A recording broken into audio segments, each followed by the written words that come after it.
दोस्तों स्वागत है फिर से आपका आपके पहले YouTube channel S Pandey UP में। आप पढ़ रहे हैं कक्षा 10 की गणित और अभ्यास का नाम है समांतर श्रेणी, जिसकी प्रश्नावली चल रही है 5.3 और इसका आप 5वां पार्ट पढ़ने आज चल रहे हैं। आज क्वेश्चन संख्या पढ़ेंगे हम कहाँ से। आज हम 27 नंबर सवाल से पढ़ेंगे। आप सवाल को सुनिए। अगर पुस्तक आपके पास राजीव प्रकाशन की है तो आप खोल के बैठ जाइए, अन्यथा कोई बात नहीं, सवाल मैं आपको बता रहा हूँ और सॉल्यूशन आप बोर्ड पे देखते रहेंगे। तो ये सवाल सुनते हैं। क्या दिया गया है? दो समांतर श्रेणियों के n पदों का योगफल 7n+1 फिर अनुपात में 4n+27 के अनुपात में है, उनके 11वें पदों का अनुपात ज्ञात कीजिए। सवाल सुन लिए। अब मैं जो है इसमें कुछ चीज़ें लिखूंगा और आप उसको अच्छे ध्यान से समझना। बहुत बढ़िया सवाल है, आपको बस इसमें समझना है। आइए शुरुआत करते हैं। 27 नंबर सवाल, लेकिन इसमें ज़रूरत क्या पड़ने वाली है उसकी बात कर लेते हैं कि n पदों का योगफल क्या होता है। n/2 होता है और फिर होता है 2a + n-1 × d है, a होता है n पदों का योगफल। तो इसमें दिया क्या गया है? दिया है किसी समांतर श्रेणी में क्या दिया गया है ये देख लेते हैं। क्या कहा गया है? n पदों का योगफल। दो समांतर श्रेणियां हैं। क्या है? दो समांतर श्रेणियां हैं। तो किसी न लिख करके लिख देते हैं दो समांतर श्रेणियों में।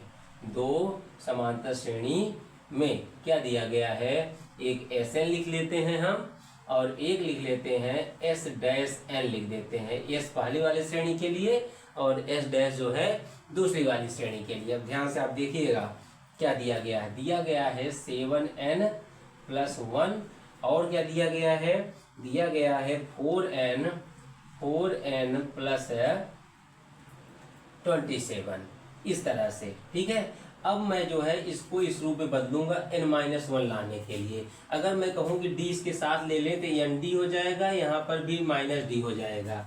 तो वैसे जैसे कि 7n है लेकिन यहाँ पर हमको -7 भी चाहिए होगा। तो कोई चीज़ चाहिए लेकिन अगर वहाँ हो ना तो उतना ही घटा देते हैं, उतना ही जोड़ देते हैं। उस तरह से करेंगे। कैसे करेंगे? यहाँ 7n के साथ एक 7 घटा दो, एक 7 जोड़ दो। ठीक है। और नीचे भी ऐसे कर दीजिए। यहाँ क्या हो गया? 4n है तो एक 4 घटा दीजिए, एक 4 जोड़ दीजिए। इसको इस मॉडल में थोड़ा बनाना चाहते हैं। ठीक है। फिर हो गया है 27। देखो फार्मूला में n/2 रहता है तो चलिए उसको भी हम कर लेते हैं। n/2 यहाँ लिख लेते हैं और यहाँ भी n/2 लिख लेते हैं। हो गया ना? इस तरह से ये हो गया। अब आइए देखते हैं यहाँ क्या बनेगा। n/2 है, यहाँ पे ले लेते हैं हम। देखो 7 और 1 8 यहाँ लिख लिया जाए, आगे लिख लिया जाए और इन दोनों में से मतलब 7 को कॉमन ले लेते हैं तो हो गया n-1 और यहाँ पे हो गया 7d की जगह ओ फॉर्मेट में हो गया। अभी एक काम और बाकी है, उसमें 2a मॉडल में दिखाएंगे। ये मॉडल तो दिख गया, ये भी दिख गया, ये मॉडल भी बाकी है दिखाना। चलो पहले इसको कर लिया जाए। ठीक है। बहुत ध्यान समझना, बहुत इंपॉर्टेंट प्रॉब्लम है जो है। तो 4n यहाँ भी देखो 27 और 4 31 हो गया और प्लस यहाँ क्या लिख लेंगे? n-1 और यहाँ पर हो गया 4। हो गया ना? अब क्या करेंगे? देखो 2a मॉडल बनाइए। n/2 तो हो ही गया। 2a 2 माने 2 हो गया, 2 चौक 8 जिससे कि 2a दिखने लगे। n-7 हो n-1 × 7। बहुत ध्यान देना, उस फॉर्मेट में इसको बनाएंगे जब तक हमको a और d नहीं मालूम होगा दोनों श्रेणियों का, तब तक हम 11वें पदों का अनुपात नहीं निकाल पाएंगे। तो यहाँ भी ऐसे लिख लीजिए n/2 31 2 चाहिए ना, तो 2 21 में निकलेगा नहीं तो 2 का गुणा भाग कर देंगे। 2 का गुणा भाग तो 2a मॉडल में आपको ये भी दिखने लगा n-1 और यहाँ कितना हो गया? 4 हो गया। ठीक है। तो आइए पहली श्रेणी में, प्रथम श्रेणी में क्या मिला इसको देखकर। प्रथम श्रेणी में क्या मिल गया? a का मान मिल गया 4 और d का मान मिल गया 7। और दूसरी श्रेणी में क्या मिल गया? दूसरी जो समांतर श्रेणी है उसके लिए डैश करके लिख दीजिए। a डैश का मान प्रथम पद जो है हो गया 31/2 और डी डैश का मान क्या हो गया 4, यहाँ से उस मॉडल पे ऊपर नीचे बन गया, एक्स्ट्रा काम करना पड़ा। आप ध्यान नहीं देंगे तो असफल हो जाएंगे इस प्रश्न में। फिर आइए अगले सवाल की ओर बढ़ते हैं। अगला नहीं मतलब इसी का भी जो बाकी भाग है वो बनाते हैं। क्या कह रहा है कि 11वें पदों का योगफल ज्ञात कीजिए। क्या कह रहा है? 11वें पद का अनुपात ज्ञात कीजिए। तो a11 और a डैश 11 चाहिए, मतलब a प्लस एक कम हो जाता है ना 10d, और यहाँ क्या हो जाएगा a dash plus 10d dash, ये हो जाएगा। अब ad यहाँ से रख दीजिए तो क्या होगा 4 और 7 रखना है, तो 4 हो गया प्लस 10 गुणे d का मान 7 है पहली जगह पे। दूसरी जगह आ जाएंगे तो 31/2 है, 31/2 और 10 गुणे कितना लिखना है 4 लिखना है, हो गया। ऊपर क्या आएगा 4 प्लस 70, नीचे क्या आएगा 31/2 प्लस 40, ठीक है। और आगे बढ़िए 70 4 74 हो गया। ये क्या हो जाएगा 31 प्लस 40 दूना 80, और इसके पूरे के बटे में क्या है 2 है, इस तरह से। तो पलट दीजिए इसको एक साथ में, 2 ऊपर चला गया और यहाँ क्या हो गया 8 3 11 111 हो गया, ठीक है ना, इस तरह से। और किसी से कटेगा ये, किसी से तो कटेगा, तो किससे कटेगा ये देखना है। पहले 74 किससे कटता है जरा देखा जाए, 2 से कटेगा ना, 2 तिहाई 6 2 7 14 37, तो 37 का तिहाइयाँ ये होता है, 37 3 बार ये कटेगा और 2 बार में ये कटेगा, तो क्या आ गया 2 दूनी 4 और 3, मतलब a11 और a डैश 11वें पद का जो अनुपात है 4:3 है। ये आसान होगा कब, जब आप a और d पहली श्रेणी का दूसरी श्रेणी का निकाल लोगे, ये काम आप आसानी से कर लोगे तब। इस तरह से इसका हल प्राप्त हुआ। बहुत इंपॉर्टेंट क्वेश्चन है, इसको जो है आप स्क्रीनशॉट ले लीजिए। फिर अगले क्वेश्चन की ओर बढ़ते हैं। क्वेश्चन संख्या आते हैं 28 पे। क्वेश्चन संख्या 28 ध्यान से सुनेंगे, ठीक है, थोड़ा बड़ा सवाल है। अब आइए उस पर चलते हैं। यदि किसी समांतर श्रेणी के p पदों का योगफल q और q पदों का योगफल p हो तो सिद्ध कीजिए कि p प्लस q पदों का योगफल माइनस में ब्रैकेट में करके दिया है p प्लस q होगा। आइए ज्ञात करते हैं और दिखा करके कह देते हैं इससे एकदम इट प्रूव्ड हो गया, ऐसा हम कहेंगे। आइए देखते हैं ध्यान से इसको, ठीक है। बहुत अच्छे से आप समझिए, वीडियो पे बने रहिए, पिछली वीडियो भी ध्यान से देखिए, आपको पूरा चैप्टर जो है मालूम हो जाएगा। ये 9 में भी लाभकारी है, 10 में भी लाभकारी है। आइए देखते हैं क्वेश्चन संख्या 28। क्या दिया गया है, किसी समांतर श्रेणी में, किसी समांतर श्रेणी में, ठीक है। प्रथम पद क्या हो गया पहले लिख लेते हैं। प्रथम पद a ले लिया, सार्वांतर क्या ले लिया, सार्वांतर लिख लिया, t लिख लिया। अब दिया क्या गया है p पदों का योगफल sp बराबर दिया गया है कि q है। sp बराबर क्या दिया है q, कैसे मालूम पड़ा, ये दिया है।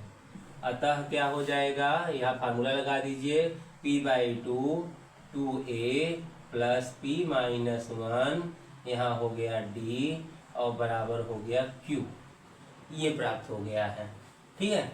इस तरह से ये मान प्राप्त हुआ है। अभी इसको और हल कर लिया जाए तो क्या हो जाएगा, ये हो जाएगा 2a प्लस p-1 d, 2 गया गुणे में 2q/p, समीकरण 1 बन गया, ठीक।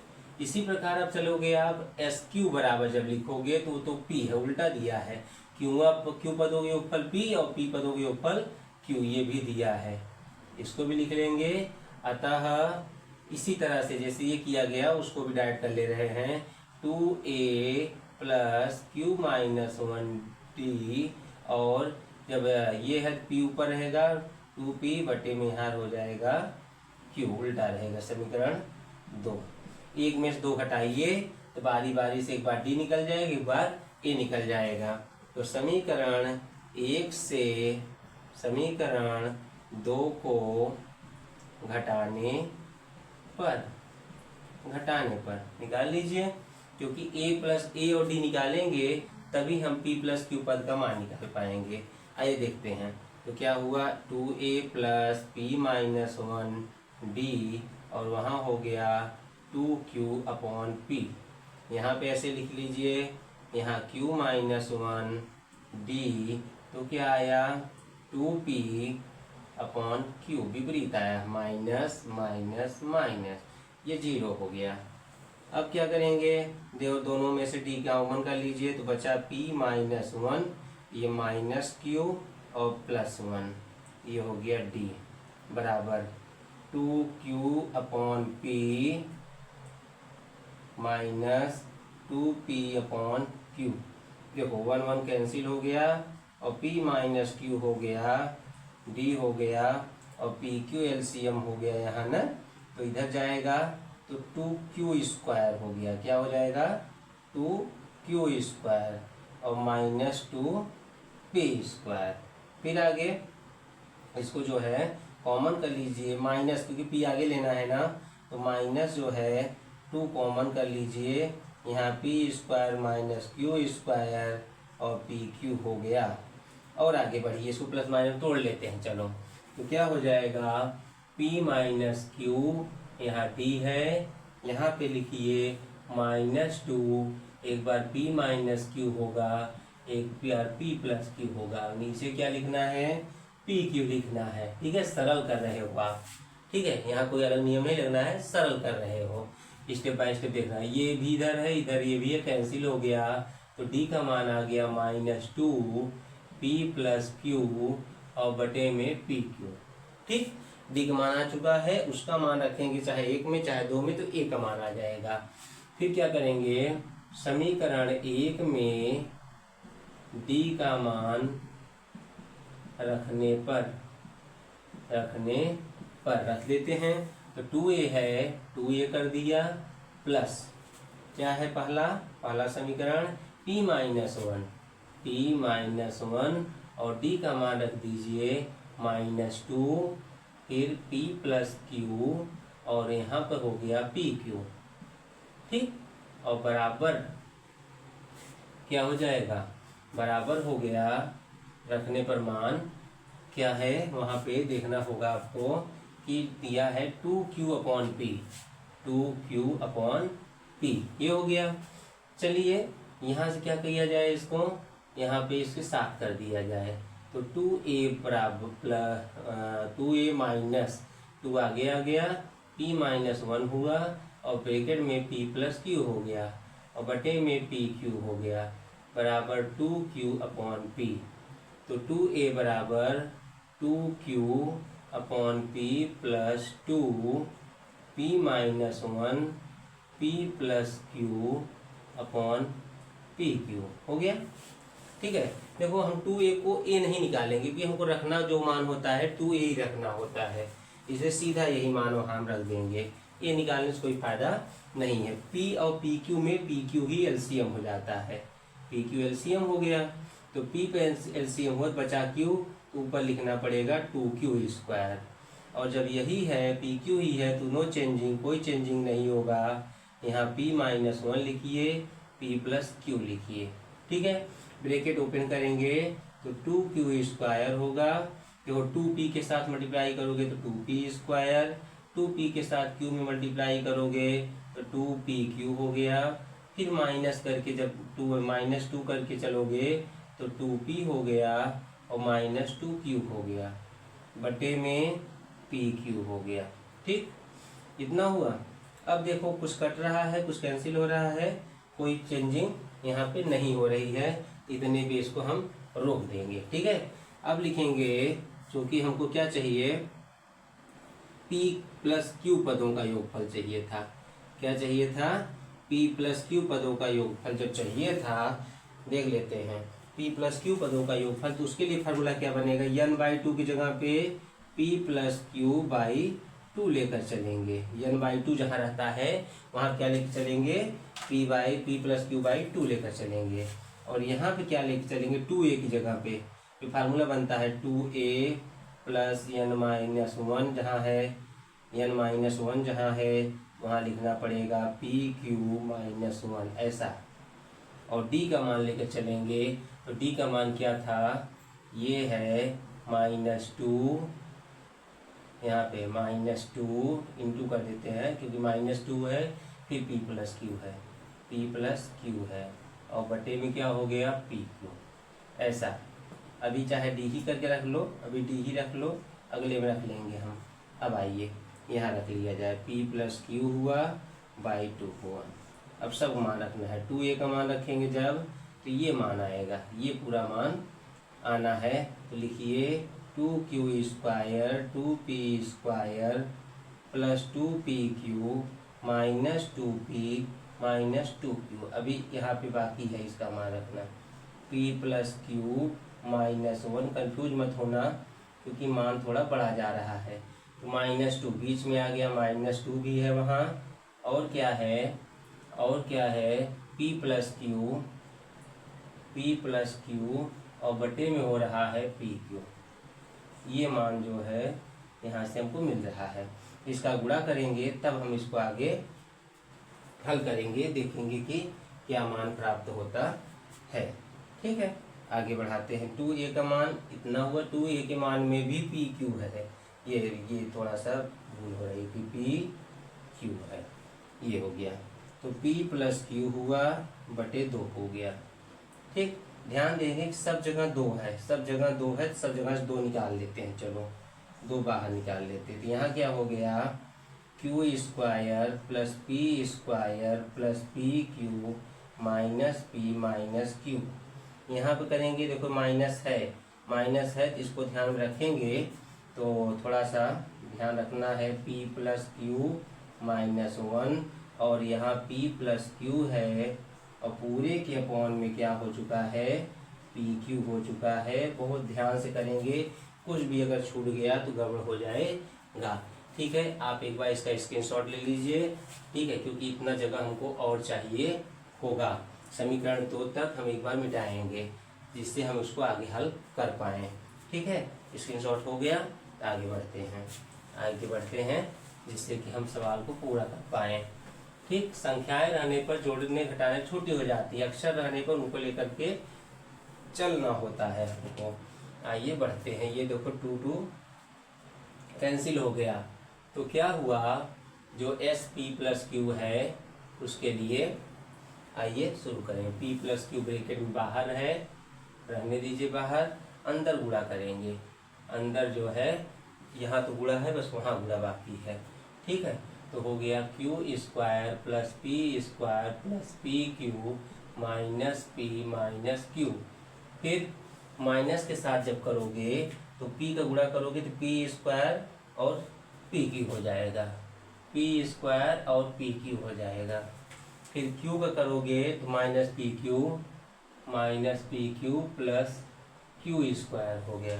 फिर माइनस माइनस प्लस 1 करोगे तो p प्लस क्यू ही आएगा, p आएगा और q आएगा। इतना यहाँ तक, ये करली ब्रैकेट में कर दो, सबके बटे में क्या है, पी क्यू है। अब देखो प्लस माइनस देखिए, ध्यान से देखिएगा, ये क्यू स्क्वायर है प्लस में, ये प्लस में है, यहाँ पर जो है क्यू स्क्वायर, यहाँ पे पी स्क्वायर और क्यू, यहाँ भी माइनस में था, ये भी माइनस में ही है, क्यू स्क्वायर हो, ये पी स्क्वायर हो, ये पी स्क्वायर है, पी क्यू प्लस में है, पी क्यू माइनस में है। ये भी जो है ध्यान देना है कि कितना हो रहा है, पी क्यू का कुछ चीज़ें इसमें छूट रही हैं, उसको भी ध्यान देंगे। फिर से चिन्ह का थोड़ा ध्यान दिया जाए। माइनस करोगे तो minus P square minus P square और माइनस पी क्यू। ठीक है, जब क्यू का करोगे, फिर क्यू का करेंगे जब यहाँ पे हो जाएगा माइनस पी क्यू दूसरा वाला। ठीक है, माइनस पी क्यू, तो कितने पी क्यू हो रहे हैं, ये पी क्यू बच रहा है यहाँ पे, हाँ, और ये पी क्यू जो है यहाँ से कैंसिल हो गया। अब देखो क्या आया आंसर में, p प्लस क्यू हो गया ये, और यहाँ पर हो रहा है minus P Q upon P Q. ठीक, ये कैंसिल हो जाएगा, आंसर में आपको मिल जाएगा p प्लस क्यू। यही प्रूव करना था। फिर ध्यान दो, समीकरण 1 बनाए थे, समीकरण 2 बनाए थे, समीकरण 1 में से 2 घटाया तो हल करने पर क्या मिल गया हमको, हमको डी का मान मिल गया। जब डी का मान समीकरण 1 में रखा तो 2a का मान आ गया।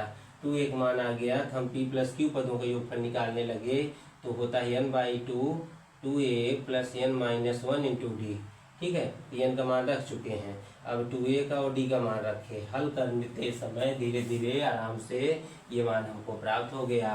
तो इति सिद्धम, ऐसा प्राप्त होगा ही होगा।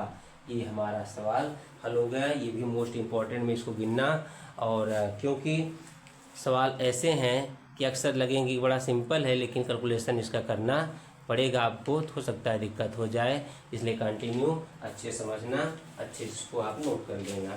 ठीक है, अब आते हैं कि 3 समांतर श्रेणियों के n पदों के योगफल दिए गए हैं। ठीक है, S1 S2 S3। यदि प्रत्येक श्रेणी का प्रथम पद 1 तथा उसके सार्वंतर क्रमशः 1 2 3 हो तो सिद्ध कीजिए कि पहली श्रेणी का योगफल और तीसरी श्रेणी का योगफल जो है उनका आपस में योगफल करने पर दूसरी श्रेणी के जो योगफल आया है उसके दुगुने के बराबर है। ऐसा है तो जो सिद्ध करना मैं लिखूंगा, क्लियर हो जाएगा। देखिए यहाँ देखेंगे और ये सवाल क्लियर हो जाएगा। आइए देखते हैं यहाँ से। ठीक, ठीक है, 3 श्रेणियों में लिखेंगे, 3 समांतर श्रेणियों में क्या दिया गया है, a बराबर a डैश बराबर a डबल डैश बराबर दिया है 1। तीनों श्रेणियों का प्रथम पद जो है यही दिया है।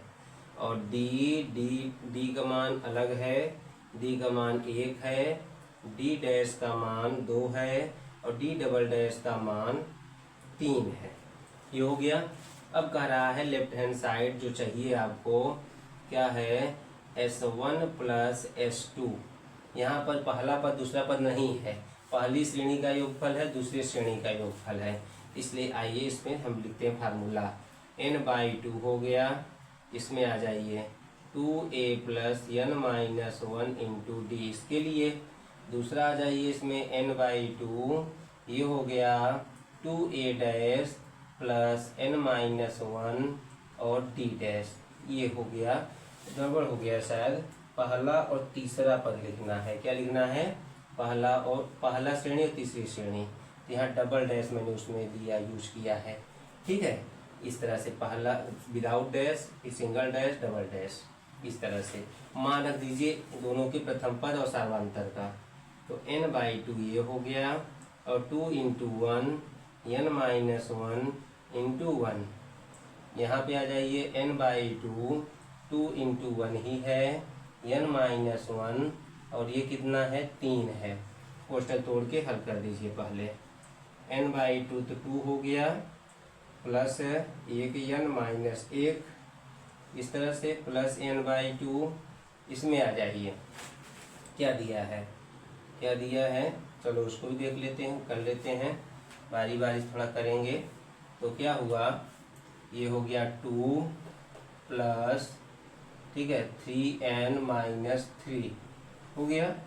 चलो हल और छोटा कर लो, n/2 ये क्या हो जाएगा, n प्लस 1 होगा। क्या होगा, 2 में से 1 गया, 1 तो 1 आ गया। इस तरह से अब कर्ली ब्रैकेट हटा लेते हैं क्योंकि ब्रैकेट के अंदर ब्रैकेट नहीं है। यहाँ पे n/2, यहाँ क्या हो गया, 3n माइनस 1 हो गया। दोनों में से n/2 कॉमन ले लिया जाए, n/2 क्या किया जाए, कॉमन ले लिया जाए, तो क्या बचेगा, उस पे आइए देखते हैं। n प्लस कितना 1 और फिर दूसरे में 3n माइनस 1, ये हो गया। देखो n क्या हो जाएगी, मैं कर्ली ब्रैकेट नहीं है, इस छोटा ब्रैकेट है, कर्ली ब्रैकेट में हटा चुके हैं। आइए शुरू करें आगे। फिर हमने किया n/2 और यहाँ पे देखो 4n हो गया और ये 1 कैंसिल हो गया। ठीक, इस तरह से तो 2 1 कम 2, 2 दूनी 4, तो क्या आ गया 2n स्क्वायर। क्या प्राप्त हो गया, 2n²। अब देखते हैं जो राइट हैंड साइड में दिया गया है, कि राइट हैंड साइड में दे रहा है दूसरे पद दूसरी श्रेणी के जो योगफल है उसके दूना के बराबर है। इसमें आ जाइए n/2 2a' यूज किया गया है उसमें, प्लस n-1 और d' यूज किया गया है दूसरी श्रेणी में। यहाँ देखिए हमने दूसरी श्रेणी में डैश यूज किया है, ठीक है। तो 2 ये कट गया, n बच गया, यहाँ मान रखिए 2 हो गया, गुणे एक ही है a' का मान n-1 और ये 2 है। अब कोष्टक तोड़ेंगे हम, 2 1 कम 2 हो गया और 2n-2 हो गया। अब क्या होगा, ये कट गया, गुणा करने पर 2n² हो गया। आपने देखा कि जो लेफ्ट हैंड साइड है वह राइट हैंड साइड के बराबर है, तो इति सिद्धम, यह सिद्ध हो गया, जिसको इट प्रूव्ड भी आप लिखते हो। बहुत ध्यान देखिएगा, 1 2 3 में कंफ्यूज मत होइएगा। 1 का मतलब कि पहली श्रेणी, 2 का मतलब दूसरी श्रेणी और 3 का मतलब तीसरी श्रेणी, ठीक है। पहली श्रेणी में बिना डैश के, दूसरी श्रेणी में एक डैश और तीसरी श्रेणी में डबल डैश का प्रयोग किया गया है, जिससे सब अलग अलग बना रहे। बहुत ध्यान से बारी बारी देखना, क्वेश्चन पढ़ लेना, कोई दिक्कत नहीं होगी। हमको सिद्ध क्या करना था, ये जो है इसके बराबर है, ठीक है। आगे बढ़ते हैं, इसका भी स्क्रीनशॉट आप ले लीजिए। क्वेश्चन संख्या 22 देखते हैं, 8 के प्रथम 15 गुणजों का योग ज्ञात कीजिए। बहुत छोटा सवाल है, 8 के प्रथम 15 गुणजों का योग निकालना है। आइए शुरू करते हैं। स्क्रीनशॉट अगर आप ले लिए हो तो, ठीक है, अभी ले लीजिए। ये हो गया, ठीक। यहाँ पर बिना ताम झाम के सिंपल शब्दों में आपको सवाल का हल बताया जाता है। आप अगर लगातार वीडियो देखते रहेंगे और सामने से कमेंट करके डिमांड करेंगे कि आपको कौन सा प्रश्नावली पढ़ना है, कौन सा सवाल जानना है, तो आपको वीडियो उपलब्ध कराते रहेंगे, ठीक है। आइए लिखते हैं 30 नंबर सवाल।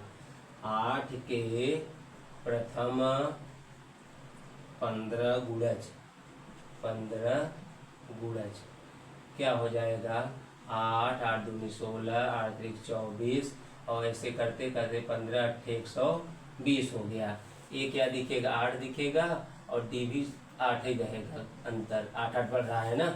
और अंतिम पद जो दिया गया है an माने a15 बराबर दे दिया गया है 120 दिया गया है। आपको फार्मूला मालूम है कि Sn बराबर क्या होता है, n/2 a + an ना, योगफल चाहिए।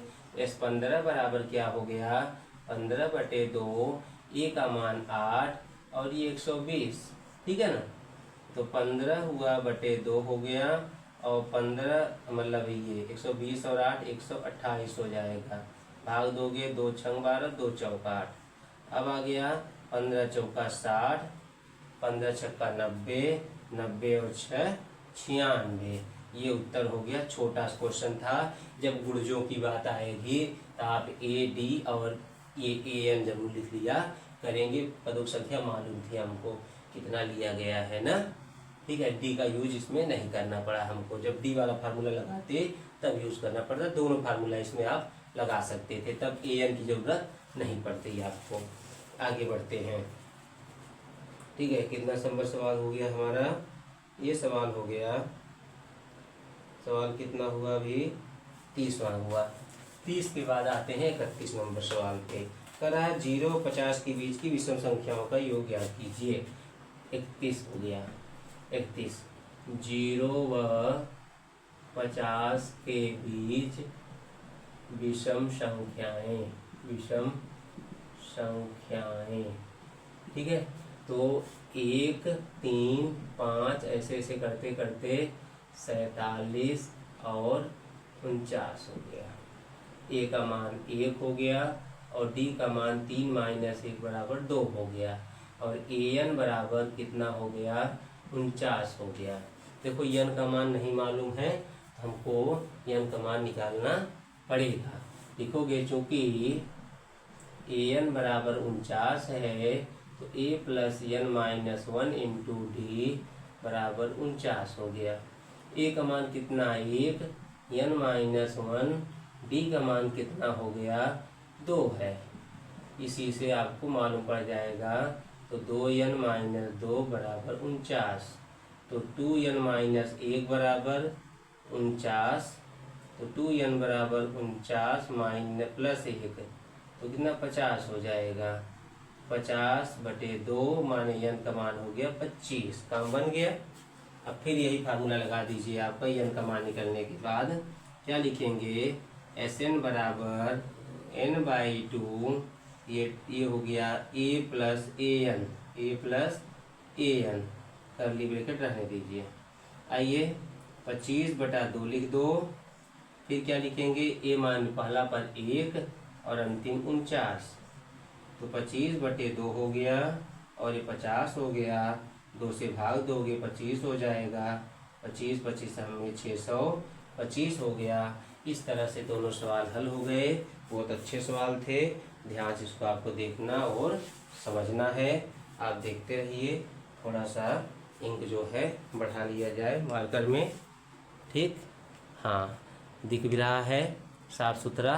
आप इसको अच्छे से नोट करते रहिए। अभी इस प्रश्नावली में 4 सवाल बाकी हैं, उसको भी जो है हम पढ़ेंगे। ठीक, अब बढ़ते हैं अगले सवाल पे। सवाल तो आपको बड़े बड़े दिखेंगे, लेकिन उनका हल जो है बहुत छोटा छोटा रहेगा। आइए आपको सवाल भी हम कोशिश करें दिखा दे। पहले क्या दिया है सवाल दिया गया है कि निर्माण कार्य में जो है संबंधित कोई ठेका है, अगर उसमें लेट हो जाता है तो रोज जुर्माना लगता है। ठीक है, पहले दिन 200, दूसरे दिन 250, वहीं 50-50 रुपया बढ़ता जाता है। ठीक है, और कह रहा है कितनी राशि अदा करनी पड़ेगी अगर उसने 30 दिन का विलम्ब कर लिया। तो अगर उसको 30 दिन का विलम्ब हो गया है तो उसको जो है कितना जुर्माना देना होगा।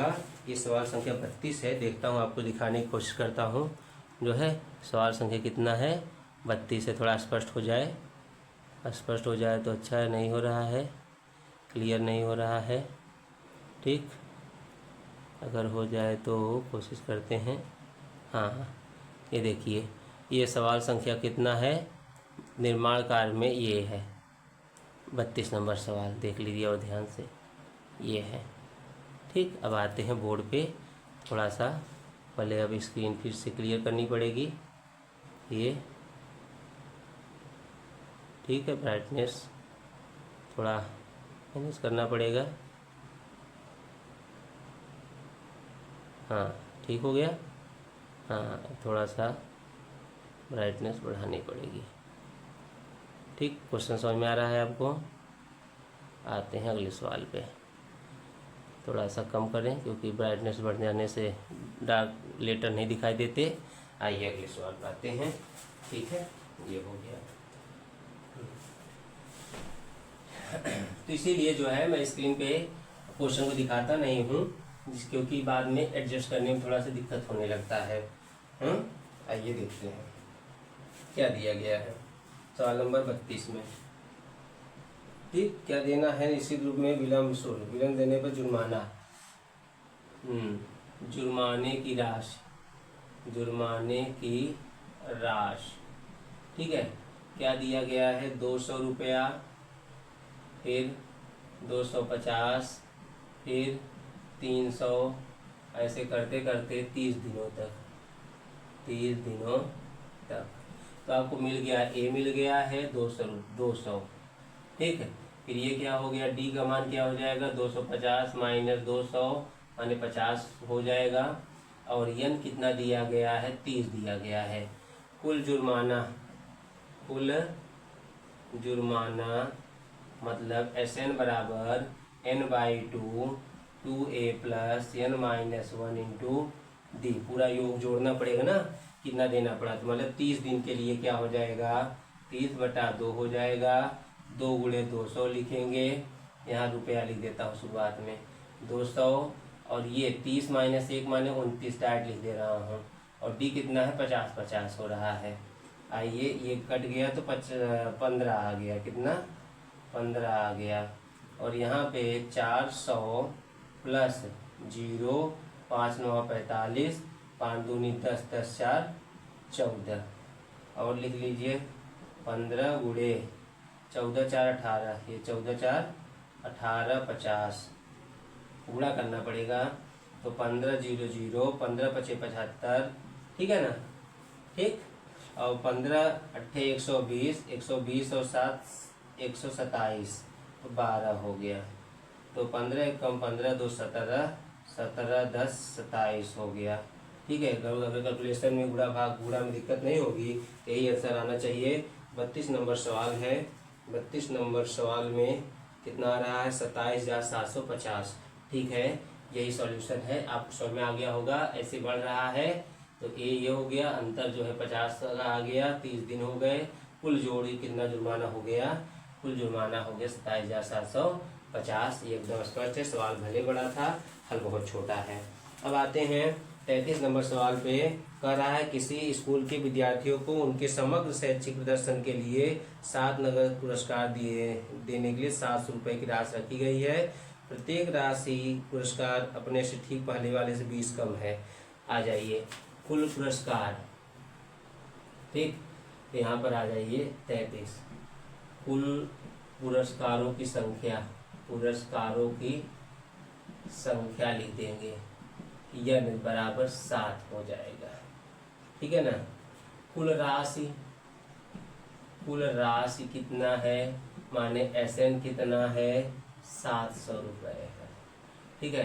प्रथम राशि, प्रथम पुरस्कार A बराबर हो जाएगा, दिया है प्रत्येक पुरस्कार अपने से ठीक पहले वाले पुरस्कार से 20 कम है। तो अगर प्रथम पुरस्कार बराबर क्या हो गया? A हो गया, ठीक, A हो गया। और वो कितना है? क्या कहते हैं? D का मान। सार्वंतर क्या है? सार्वंतर D कम है तो -20 रुपीज़ का हो गया। कितना?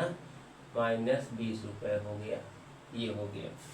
तो आइए, तो बता रहा है कि राशियाँ कितनी कितनी होंगी। जब A निकल जाएगा तभी अन्य राशियाँ निकल पाएंगे। क्योंकि जो आप जानते हो उसी पे आइए। तो SN बराबर दिया गया है 700। फॉर्मूले पे आ जाइए, n/2 2A + n-1 × D बराबर 700 करके हल करेंगे। कितने पुरस्कार? 7। 2A नहीं, A नहीं मालूम है, ये 6 हो जाएगा। D का मान है -20, ठीक, ये बराबर 700 हो गया। 7/2 हो गया, 2A हो गया, -6 दूनी 12, 120 हो गया, बराबर 700। गुणा जब करोगे 2 2 कट जाएगा और 7A हो जाएगा, ठीक है, 7A हो जाएगा। और यहाँ जब करोगे तो ये 60 हो जाएगा, 6 7 42, 420 हो जाएगा। दूसरी तरफ ले जाइए तो 700 + 420 माइनस 7 4 1120, और A बराबर हो जाएगा 1120/7। तो A का मान कितना हो जाएगा? 7 1 9 7 42, 160 रुपये। क्या हो जाएगा? 160। तो A2 कितना हो जाएगा? A2 माने A + D, मतलब 160 - 20 माने 140। इसी तरह 20 कम करते जाना है। A3 बराबर 140 हो जाएगा, A4 बराबर 120 हो जाएगा, ठीक है। 140 था, इसमें से 20 कम, 120 यही हो जाएगा। और ये 100 हो जाएगा, 100। A5 कितना हो जाएगा? 80 व A6 बराबर हो जाएगा 60 व A कितना हो चुका है? A दूसरा, तीसरा, चौथा, पाँचवा, छठवां, सातवां, ये हो जाएगा 40 रुपये। ये राशियाँ जो हैं उनके पुरस्कार की रहेगी। सबसे पहली राशि रहेगी कितनी? ठीक है, 160, और सबसे अंतिम कितना रहेगा? 40, क्योंकि 20 कम होते चला जाएगा। आप आसानी से स्क्रीन पे देख सकते हैं। कुछ चीज़ें नीचे हो रही हैं लेकिन आपने सुना है इसलिए जो है इसको कर लेंगे, ठीक है। आइए चलते हैं 34 नंबर सवाल, क्योंकि देखने में काफ़ी बड़ा आपको दिखेगा, काफ़ी बड़ा दिखेगा, लेकिन ये भी बहुत लगेगा छोटा ही। आइए शुरू करते हैं। एक स्कूल के विद्यार्थियों ने वायु प्रदूषण कम करने के लिए स्कूल के अंदर और बाहर पेड़ लगाने के बारे में सोचा। यह निर्णय लिया कि प्रत्येक कक्षा का प्रत्येक अनुभाग अपनी कक्षा की संख्या के बराबर पेड़ लगाएगा। माने कक्षा 1 से 12 तक कक्षाएं हैं तो एक वाला 1 पेड़, 2 वाला 2 पेड़ ऐसे लगाएगा। लेकिन हर क्लास का 3-3 सेक्शन है। कक्षा 1 वाले ने 1 पेड़ लगाया तो 3 सेक्शन है, 3 पेड़ हो गया। 12 वाले ने 12 पेड़ लगाया तो 3 सेक्शन है तो 12 × 36 हो गया। माने जितने कक्षाएं हैं, जो कक्षा संख्या है उसका 3 गुना हो जाया करेगा। ठीक है, तो कह रहे हैं कुल कितना पेड़ लगाया गया। बहुत अच्छा सवाल है, आइए देखते हैं। क्वेश्चन आप समझ गए होंगे। ठीक, क्वेश्चन समझ गए होंगे, आइए देखते हैं क्या होगा। स्कूल में कुल कक्षाएं क्या है? 1 से 12। ठीक है, कुल प्रत्येक कक्षा में अनुभाग, जिसको सेक्शन वर्ग कहते हैं, अनुभाग कितना है? 3 है। ठीक है, तो पौधे लगाए गए पौधे क्या होगा? 3, 3 दूनी 6, 3 तिक्का 9, ऐसे करते करते 12 तिहाई 36। तो ए हो गया 3, ठीक है, और AN हो गया 36, और डी जरूरत नहीं, जब अंतिम पद लिख लेते हैं। और कक्षाएं कितनी हो गई? 12। इस तरह से तो कुल पौधों की संख्या क्या हो जाएगा? योगफल SN बराबर N/2 A + AN। समझ रहे हैं ना? इस तरह से क्वेश्चन भले पढ़ने में बड़ा है समझाने के लिए, लेकिन लगाने का तरीका छोटा हो रहा है। तो कितनी कक्षाएं? 12 कक्षाओं में कितना लग गया? ठीक है, 12/2 हो गया। पहला है 3 और अंतिम है 36। इस तरह से 6 हुआ कटाने पर, और 36 और 3 39 हो गया। तो 6 9 54 का 4 हो गया, और 36 18 18 5 23। तो कुल कितने पेड़ लगाए गए? कक्षा में कुल कितने पेड़ लगाए गए? आंसर में भी आ रहा है कि 234, और आपका आंसर भी आ रहा है 234। इस तरह से इस बड़े से लंबे चौड़े सवाल को छोटे आकार में आप लगा पाएंगे। अगर आप NCERT की पढ़ रहे हैं पुस्तक, तब भी कोई बात नहीं, क्योंकि NCERT के सारे क्वेश्चन यहाँ पे शामिल हैं। बल्कि NCERT की बुक में आपको प्रश्न कम मिलेंगे, यहाँ आपको NCERT मिलेगा, उसके अलावा भी प्रश्न मिल जाएंगे। तो घबराना नहीं है, सीखने के लिए यह बेस्ट वीडियो है। अब आते हैं, कनिका को जेब खर्च 1 जनवरी 2020 को दिया गया। ठीक है, वह इसमें से अपने पिग्गी बैंक में पहले दिन 1 रुपये डालती है, दूसरे दिन 2 डालती है, तीसरे दिन मतलब ऐसे दिन के हिसाब से रुपये बढ़ा देती है। ठीक है, और अंतिम उसने 204 रुपये खर्च भी किए, और पाया कि महीने के अंत में उसके पास अभी भी 100 रुपया शेष है।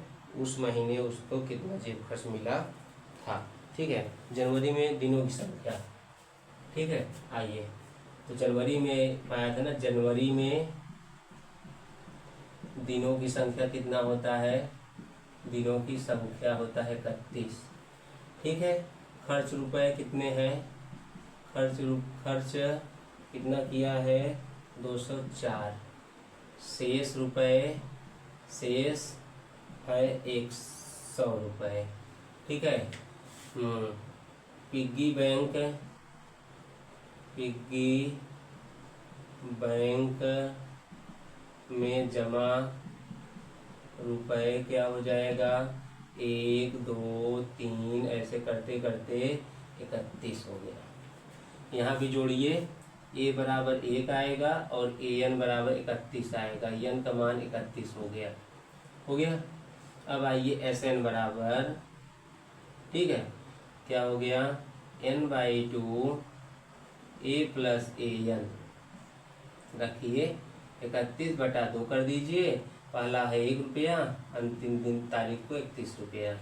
31/2 और 32 हो गया, कटाओगे तो हो जाएगा 16। 16 का नम 16 हो जाएगा, और 16 तिया क्या हो जाएगा? 48 हो जाएगा। 48 1 49। फिर देख लो, 16 कम 16 एक हासिल हो गया, 16 3 48 से 49। तो कुल जेब खर्च कितना मिला था उसको? ठीक है, तो आ जाइए 496 तो पिग्गी बैंक में जमा किया, कितना खर्च 204 रुपये खर्च कर दिया, 100 रुपये बचाया भी है। तो आइए 496 और 4 मतलब 500, 502 700, 701 800, कुल कितना उसके रुपए उसको जेब में मिला, जेब खर्च मिला था उसको 800 रुपये कुल जेब खर्च में प्राप्त हुए थे। ये इतना बैंक में डाला, उतना खर्च किया, उतना बचाया। तो इस तरह से इसका उत्तर प्राप्त हुआ आपको 800 रुपये।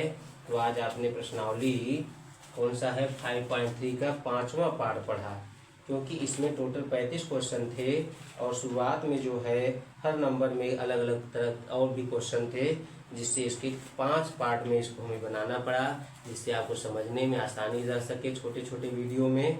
ठीक है, अब हम अगली प्रश्नावली को अगले वीडियो में पढ़ेंगे। अगली प्रश्नावली होगी विविध प्रश्नावली। तो मिलते हैं नेक्स्ट वीडियो में। अगर ये वीडियो पसंद आए तो अपने दोस्तों के साथ शेयर करना न भूलें, स्वयं सब्सक्राइब कराएं और दूसरों से सब्सक्राइब कराएं। धन्यवाद।